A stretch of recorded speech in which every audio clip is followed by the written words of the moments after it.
Hey guys, Nick Espinoza, your chief security fanatic here. And before we begin, I've got to say, as I was compiling my notes for this particular video, I became more and more angry. I became more and more disgusted because we have a real systemic problem in the world with child labor. And as we continue to explode our technology and our technology needs, this is only going to get worse and it's only going to fly under the radar. And so when we start to see these kinds of exposures, I think it behooves us to spread the word on these things because these practices only stop when we get involved and the market really makes a decision on top of regulation to stop actually supporting these products, or at least to tell the companies that, quite frankly, we're disgusted with them. Now, this initial reporting comes from Gethin Chamberlain of The Guardian. And Gethin, thank you very much, if you ever watch this, for putting out this report.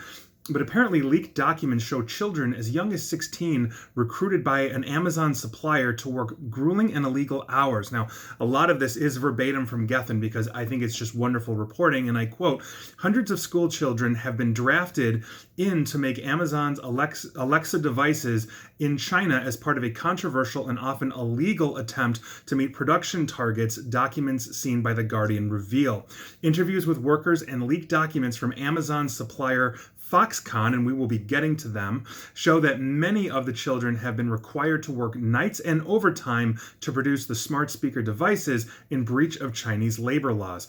According to the documents, these teenagers drafted in from schools and technical colleges in around the southern city of Hanyang are classified as interns, and their teachers are paid by the factory to accompany them. Teachers are asked to encourage uncooperative students to accept overtime work on top of regular shifts. Some of the students making the Amazon's Alexa-enabled Echo and Echo Dot devices, along with Kindles, have been required to work for more than 2 months to supplement staffing levels at the factory during peak production periods. More than 1,000 pupils are employed aged 16 to 18 years old. Now, Foxconn, this is the actual manufacturer, and believe me, we'll be diving into them because they are the heart of this problem. It's gross. They've admitted that students have been employed illegally and said it was taking immediate action to fix the situation. Quite frankly, and pardon my French, that's bullshit, and I will show you why. The company said in a statement, and I quote here, "We have doubled down the oversight and monitoring of the internship program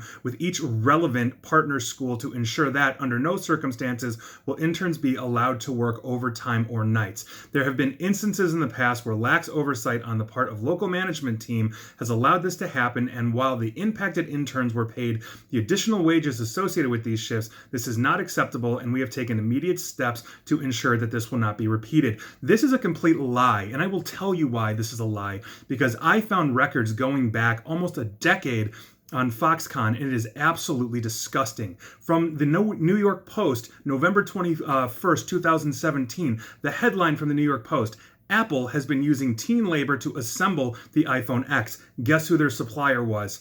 Quartz, in March 7th, 2014, and I quote, "What happens when Apple finds a child making your iPhone?" Again, Foxconn. Reuters, October 16th, 2012. Foxconn says underage workers used in China plant.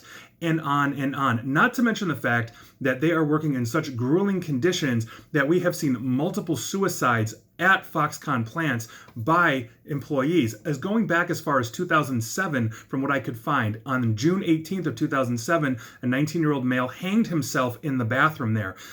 July of 2009, 16th of July 2009, a 25-year-old male jumped from the building. In 2010, 15 suicides or attempted suicides were had at a Foxconn plant. 2011, 4 suicides, and on and on and on. This is a problem that we have. We like our gadgets cheap. We like them inexpensive.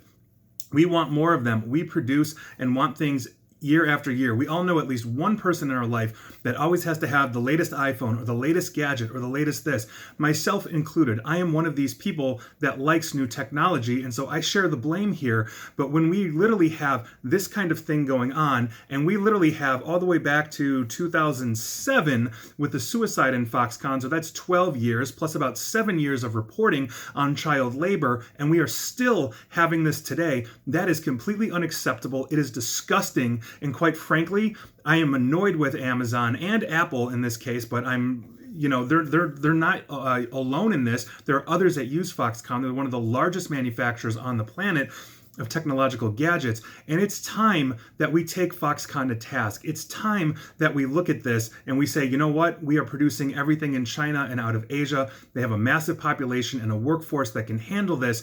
But even though China has labor laws, they're turning a blind eye. This is what the Chinese government has historically done. Prove me wrong if you disagree with me. But that's the state of the world today. And so if you are listening to this on an Amazon Echo or you are using an Amazon Echo, understood that an overworked Chinese teen probably assembled that thing. And I think that should make all of us think twice.